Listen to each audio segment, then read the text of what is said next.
Hello, welcome Solex Nation. It is the middle of August and we are getting down to the wire with our Day of Discovery ticket sales. Yeah, we only have 2 weeks left. They end on the 31st, so if you want to make plans to come on out, Day of Discovery is in a month. So a month from now, we'll be doing Day of Discovery a month from now. Yes. So we'll see you face to face. If you want to make it out, can make plans, have some time in your schedule, please make an effort. We'd love to see you. We'd love to be able to see you face to face and get some of that training. But ticket sales end on the 31st. Yes. And if you are part of the Legacy Group and you have not yet RSVP'd for that Legacy Group dinner, that will take place on the Friday night, September 15th. You have to register for that dinner. It is due in 2 days. August 18th is the deadline. So if you haven't registered yet and you haven't received an email, give us a call tomorrow to get that registration taken care of. We have another Day of Discovery. We do. Well, since we're on the topic. So we've just talked about our Day of Discovery that we have here in Provo, right, in the Legacy event associated with that. We also have a Day of Discovery event, in Australia in November. And those seats are filling up really fast. That is a very limited seated venue that we have there. And so we're more than halfway full. Yes. And so we're hoping to just bring your attention. If you're in the area of Australia, just pop in. On the Gold Coast. Yeah, on the Gold Coast. You know, right now, obviously, we've had a few people actually request there from the United States and say, hey, look, I see the Australia ticket isn't available for me here, but I do want to make it down to Australia. Yes. Can I get a ticket? And the answer is yes, just call in the customer service. Yep. But for those in Australia or New Zealand or the surrounding area, if you do want to come, get your tickets. They actually seem to be going pretty fast, faster than our we're Provo, actually, right? faster. Yes, they are. We're actually about 3/4 of the way full on that Australia DOD. And just so you know, it is November 9th through the 11th. The 9th is a leadership event. And then the 10th and the 11th is general training for everyone. So make your plans to get to the Gold Coast. We're really looking forward to that event. Now, as a reminder, in August, we have an incentive going on right now, and it's the Alpha 3 passes. If you are a QLA and you enroll a brand new PC or new QLA with one of the bundle packs and a subscription, you are going to get a 6-pack of Alpha 3 passes. If you haven't ever heard of what an Alpha 3 pass is, that is a 3-day trial pass that you can give to somebody new who's never tried AO scan technology before. For 3 days, all the scans they want, they can freely just exercise their will on it and have a great experience with it. And you can follow up with that. And this is a 6-pack, so you can give a 3-day experience to 6 people. That's amazing. And we've seen just using the Alpha 3 pass, giving it to 6 people, can actually change the trajectory of a business. Oh, it absolutely can. So now, it's not just to the enroller, though. If the person that you enrolled is a QLA, we want to help them get their business started off right. So they will also receive a 6-pack of Alpha 3 passes with their enrollment order. So if you're getting new Alpha 3 passes, 6-pack of those, and if you enroll a new QLA and they're getting a new set of 6-packs of Alpha 3 passes, it is always great to kind of have a plan. How am I going to distribute these? How am I going to share with these? How am I going to follow up on these? And so having a plan will give you the best chance of success of utilizing the Alpha 3 passes. That's right. And we get a lot of questions too about, well, where are my Alpha 3 passes? I bought them. Where are they? Oh, great question. Yeah. So we have videos in our YouTube channel to help navigate through that process. But just so you know, they are actually in your scanner. So when you go and push on the little hamburger at the top right corner of your scanner and you go to that page where the place where you clear the cache, that is where you will find your Alpha 3 passes. And we do have videos on how to distribute those Alpha 3 passes. And also we have videos to send to those new people that you are giving the Alpha 3 pass to, letting them know what the Alpha 3 pass is, how to use it. And also don't forget about the convenient little question marks in your scanner. Teach your people about those question marks. Go to Inner Voice, look at the top right-hand side. There's a question mark, click on that. There's all written content information about what Inner Voice is, and then you scroll all the way to the bottom, and there's a video explaining Inner Voice. And we have that for Inner Voice, Vitals, Comprehensive, and Cephi. So make sure you're sending those videos. We also have those videos on their own on our YouTube channel. Make sure you're sending those videos to your new people. No, that is an awful lot of information all at once. But essentially what we're trying to say is there are resources. Connect with your upline, connect with customer service. If you need help, finding out where on YouTube is that information, how can you best utilize it? Now, we just talked about Alpha 3 passes and the incentive for August. Something else just happened in August. Between the last call and this call, we had a commission run. Congratulations on everybody who earned a commission check. We saw many, obviously, it seems like every month we have a new record on how many we distributed. That's right. But with that, that comes with a breaking of ranks. We had a lot of brand new people break a new rank. This is a pretty big deal. Let's take a look at it.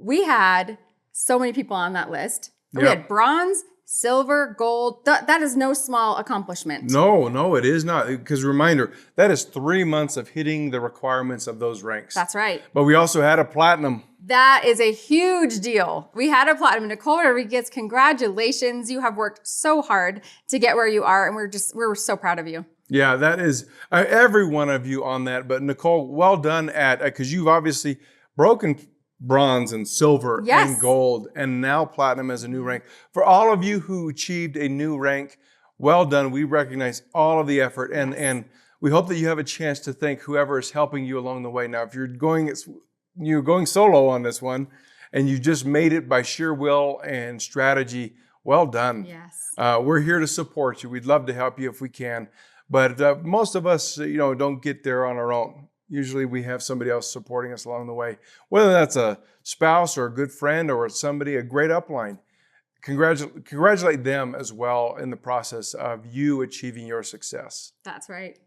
Now, we usually have our contest drawing right now and our top enrollers. You want to tell them what's going on with that? So if you've shown up to see, hey, did I win the contest or am I the top enroller this week? We're going to put a pause on that. We're going to do that next week. We're going to double them up next week. And so hang tight. There's still great information on this call. In fact, we have Deborah in just a minute. Yes. But next week, we'll double up on the contest and we're going to double up on the top enrollers. Yeah, so next week we'll do 2 weeks worth of everyone. So we're going to have 6 winners next week, and we're going to have all those top enrollers for the last 2 weeks. So look forward to that. But now we will turn the time to Deborah. Good evening. Welcome to another Wednesday night call.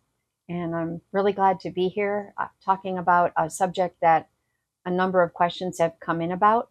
I made reference to it on another Wednesday night call, and in case you missed it, I got quite a few questions that have come through on different platforms about tattoos.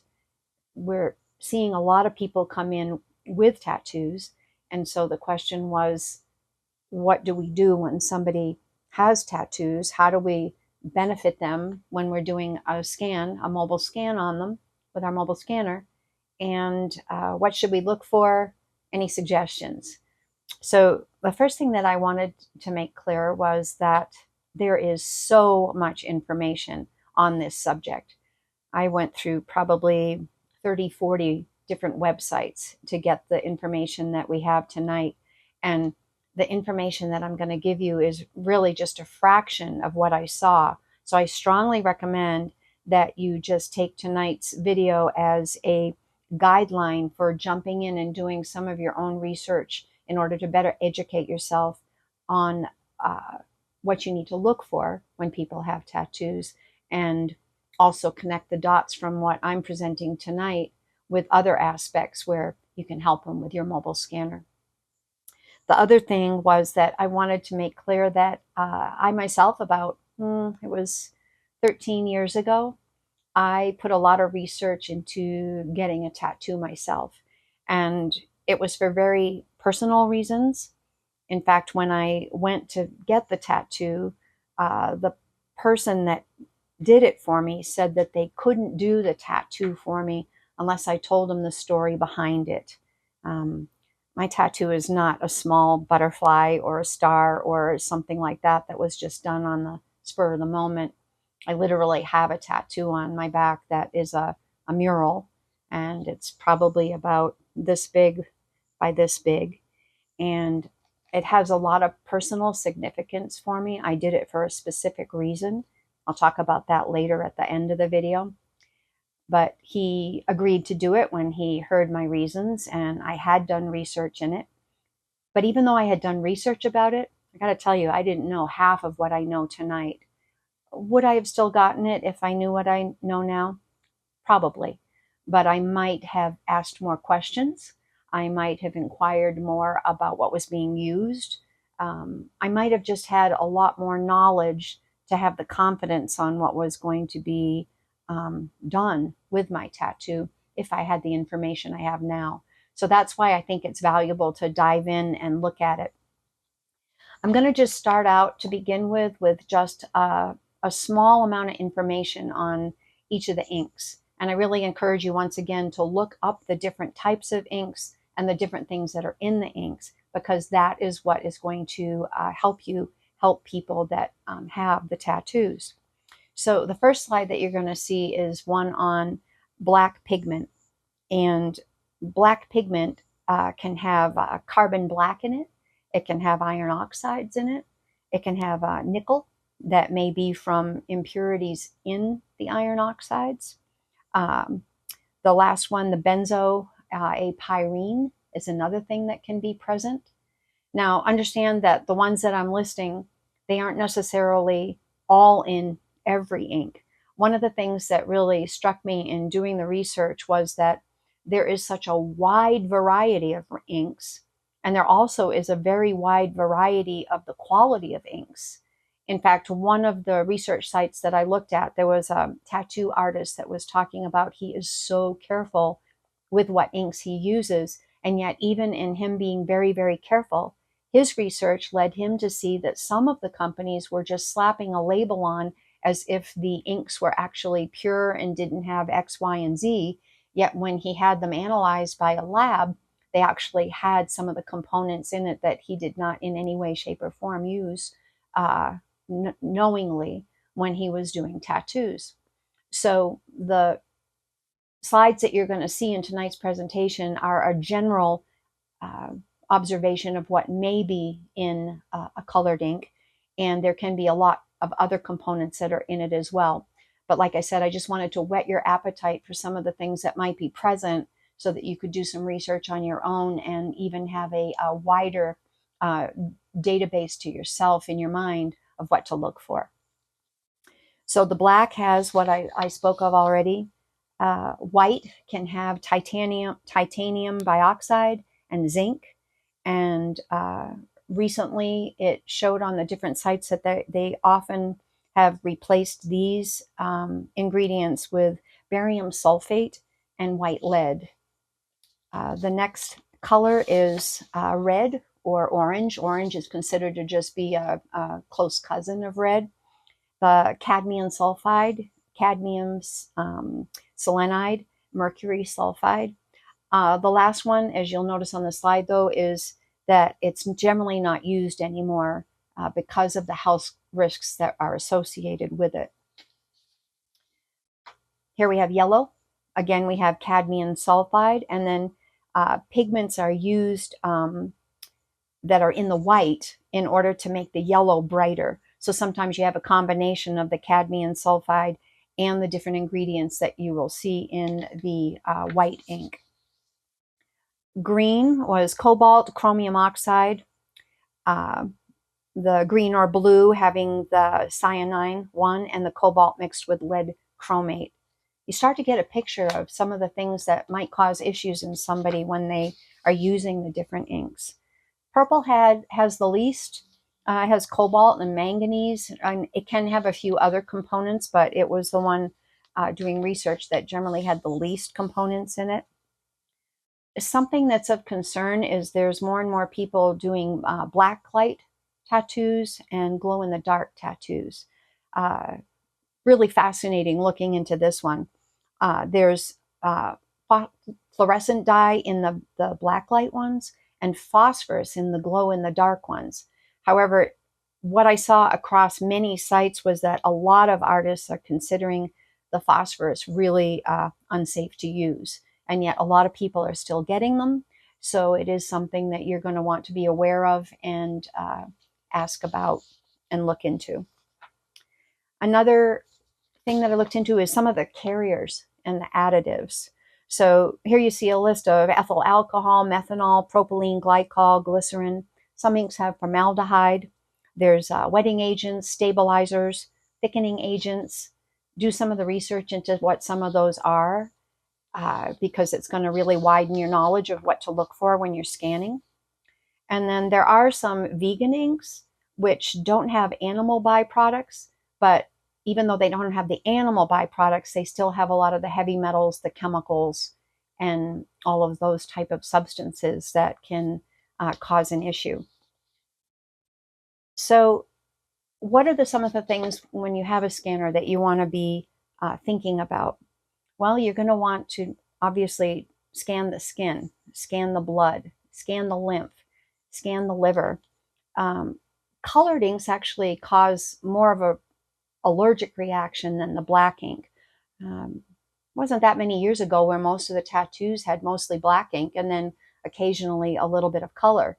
Whereas now on the scene, you see a lot more brightly colored tattoos that have minimal black ink. Some of the problems that you can have with the different inks is possible contamination with bacteria. If things haven't been cleaned correctly.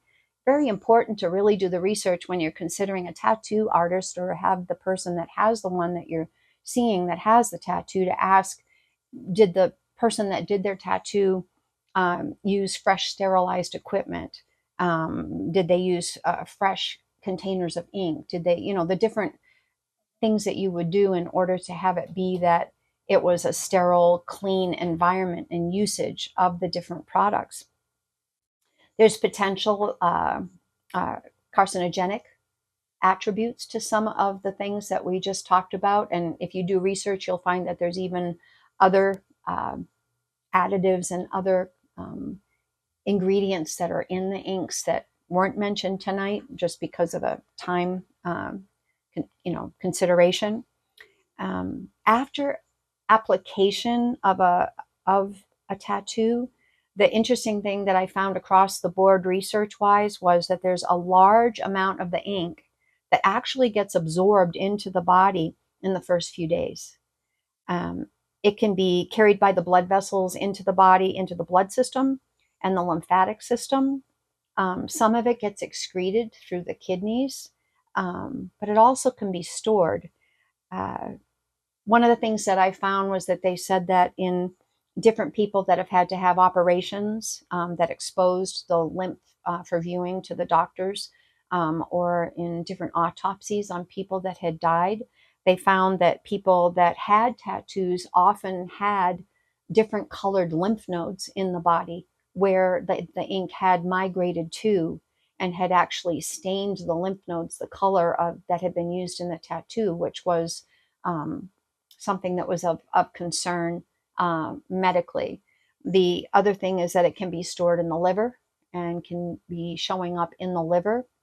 And one of the complications that was interesting was that with medical imaging, sometimes when a person's being imaged by the doctors, they end up interpreting the pigments that are in the lymph nodes as being abnormal results. So some people have been diagnosed as having cancer or different conditions when in fact it turned out that they didn't have that. It was the pigments in the lymph node that were skewing the results that were interpreted when they had the scanning done.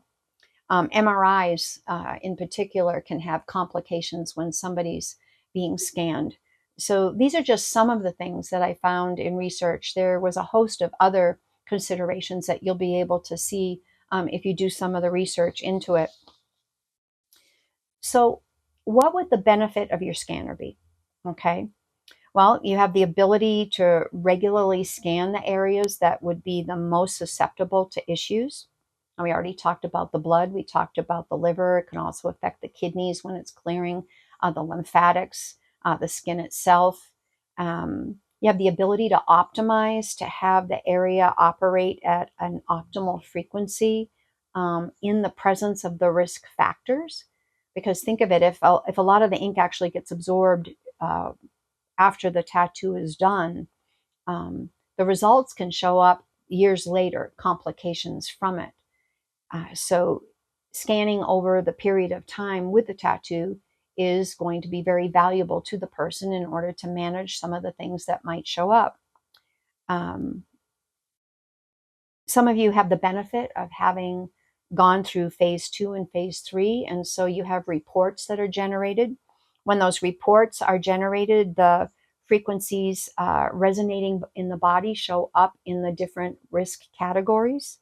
You have the heavy metals that show up, you have the chemicals that show up, you have bacteria that shows up. If you are able to do the research of the components and look at the chemicals and the heavy metals, and then note the area being that the frequency is showing up for, then it may be that some of those components have migrated to that area in the past from somebody having been tattooed. So then what would you do? Well, you can use your DT remedies in your homeoenergetics for the components that are showing up. Those of you that have not done phase 1, 2, or 3, you can go right to homeoenergetics and look for metals DT, look for chemicals DT, look for support for the lymphatics. You can use the homeopathics that are in your scanner. You can do the different playlists to help the area have a higher frequency that's vibrating and benefiting it. You can encourage support of the liver, support of the kidneys, support of the lymphatics, support of the bloodstream. You have access to so many things in your scanner, the dots that you can use, so many things that can benefit the areas that might be showing that they have been affected by having had a tattoo in the past. Those of you that have done phase 1, 2, and 3, by the time you do phase 3, you actually have the ability to scan those areas and have the top remedies show up that can be imprinted, that are personalized for the person, for those chemicals, for those heavy metals, for that support. So that's something that is a major benefit if you have gotten to the point where in phase 3, you've unlocked the ability to personalize the homeoenergetics. Another thing that you can consider is that you can boost the immune system. Like we said, support the liver, the lymphatic and blood components. Look for the possibilities if the person had a subpar application. What do I mean by that? If the equipment when they were tattooed was being shared, okay, or improperly cleaned, then some of the things that might show up that are common in that situation is it can be that frequencies for not only heavy metals and chemicals show up, but there also can be different conditions that show up, such as frequencies for hepatitis from having shared equipment when being tattooed. So there's different things that you can research that might show up from having them have concern that, you know what, I realized at the time it wasn't the most sterile environment, but I did it anyway. Well, then you can look for things that might be present when you're scanning that might need to have that frequency optimization, elevation, and the different components of your scanner used in connection with it. Some of you may have clients that are interested in having their tattoos removed. Either they don't have the tattoo have the meaning that it had in the past, or they may have health concerns, connected with it. And it's really interesting that there's different methods now that are coming available, but not only laser, but other treatments that are a more holistic approach that are starting to develop and be available throughout the United States. Do the research and under tattoo removal if somebody's interested in it, and have them consider the side effects and the benefits of the different type of applications there are for tattoo removal. And then the last component that I wanted to consider was one that's really important, and that is that many people's tattoos have very strong emotional ties. Some of them have replicated a picture of a deceased loved one. Sometimes that tattoo is a very tangible reminder of the strength, the resilience, and the personal growth journey that they've gone through. And it's a very strong emotional support for them. Some closely associate their tattoos with their self-esteem. And these factors have to really seriously be considered when you're working with somebody that has tattoos. And so where does this go? This goes back to something that Loran always stresses, and that's your inner voice that's in your scanner. Being able to have somebody start with their name and talk about the meaning of their tattoo is going to pick up off of their vagus nerve and their subconscious the emotions that are associated with that tattoo. And so here you'll be able to support them in the emotional component that is attached to their tattoo. That goes back to my story about why I got mine. I had a family history of a great-great-grandfather who turns out was an arsonist. And then my grandfather was a little bit of a pyro. My dad and his cousin burnt down a 3-story abandoned YMCA, managed to not get caught or have any repercussions from it. I have an older son that's a bit of a pyro himself, doesn't ever do anything that hurts anybody or burn down any property, but just has a love for fire and its components. And by the time I was 50 years old, I had been in 34 fires and a couple of explosions. And so looking over the family history, there was just a very strong energetic component to it. Every single place that I had ever taken employment ended up having their first fire. After a while, it just became obvious that this was a problem. So I ended up doing a mural on my back that was representative of that past. And when I explained to the tattoo artist that I just really, really needed to have that be back there, and I didn't mind the power pushing me forward, but I needed to no longer have the incurrence. You know, it's not something you put on a resume, by the way. It was just a risk factor that I had had enough of. I happen to love fire, by the way. Fireworks, fire pits, campfires. So it's not that the love of fire isn't there like my genetics, but so he agreed to do the tattoo. And it's a beautiful tattoo. It's mostly colored. Probably has some high risk factors in it myself. But interestingly enough, in the last 13, 14 years, never had another incidence of fire in my life other than enjoying it in a healthy, positive way. Now, whether that's due in part to my tattoo or not, or just the energy I'm putting out and the mindset I have, I'll never know. But that shows you the emotional attachment, commitment, thought, research, and everything that I put into, because I drew the tattoo myself, and they did a beautiful job on it. I've never regretted it. It's in some place that isn't visible to people in general. I still really like my tattoo, but it was a very personal thing for me to do the research for this video tonight. And I learned a lot about it, which I'm really grateful for. But that brings me to, again, use your inner voice to find out what emotions surround the person's tattoo. Why did they get the tattoo? What emotions are connected to the places that there might be some ill effects showing up from having been tattooed? All of those different things. The other thing that I saw that I thought was fascinating was the fact that there were websites that mentioned that in the medical community, there are those that have very strong feelings against tattoos. And they have seen that it actually negatively affects them working with somebody who walks in that perhaps has a couple sleeves, it's going up their neck, they've done some on their head, and they actually have a negative emotion reaction to even working with the person. Now, most of us in this field are from a kind of a different mindset to begin with how we want to help people.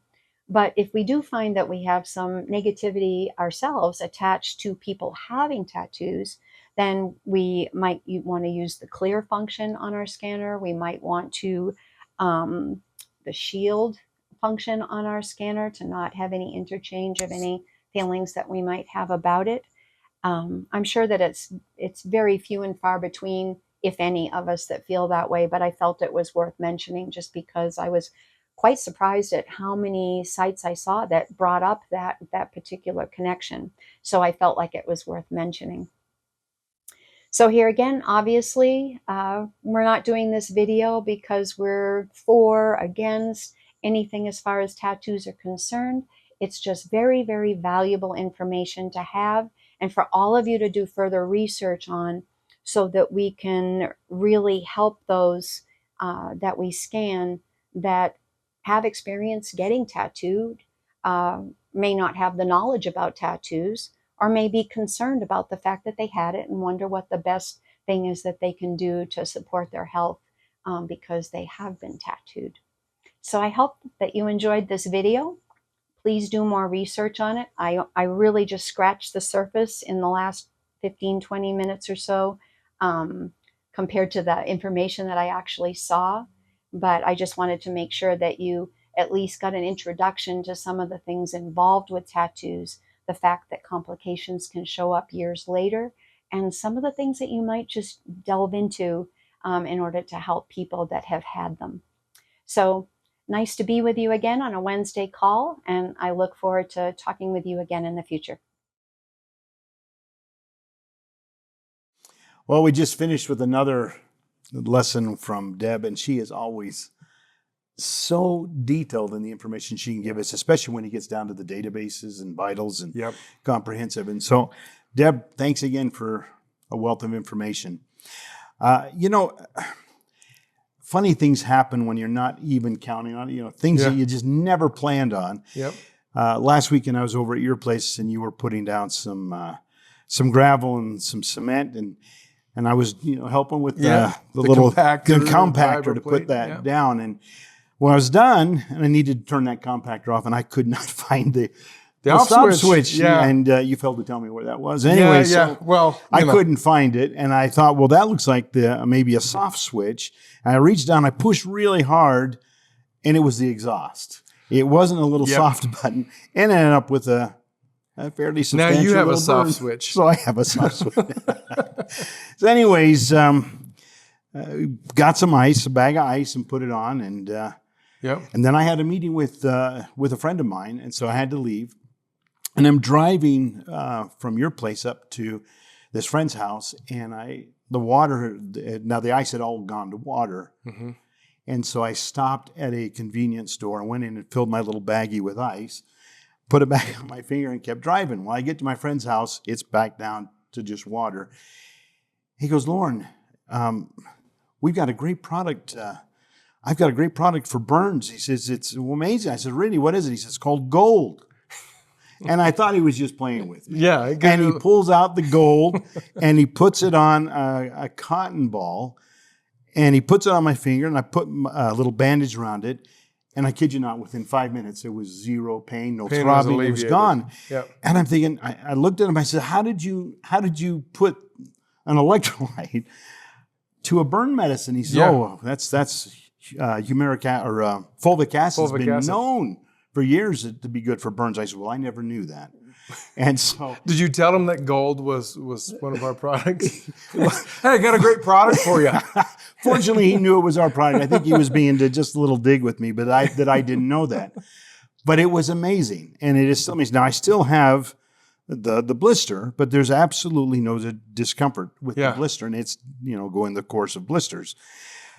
But I thought that was interesting. That is. That here was a product that we take to help, with balance out our inside. And the mineral content with the inside, but then what it does on the exterior, on the topical side of things that I would never have thought of. Hey, let's apply Ionex Gold to a burn. And it was amazing. To relieve the situation. I think we ought to do, maybe you've got experiences like that with a product or some of our supplements or whatever that you're using in a way that you wouldn't normally use it. And share that with us. That would be great information. I think by doing that, we'll all start to see, hey, if you've used a product, a Solex product in a novel way or in a unique way, maybe not to you, but maybe for everybody else. By teaching us, we all kind of get a little bit more understanding of what we can do with different things.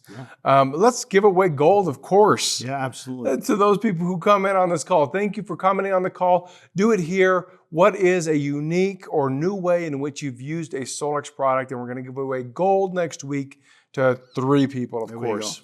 Thanks. Thanks.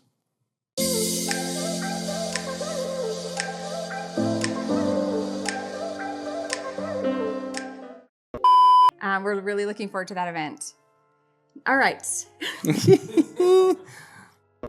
Plan will give you the best chance of success. That's right. At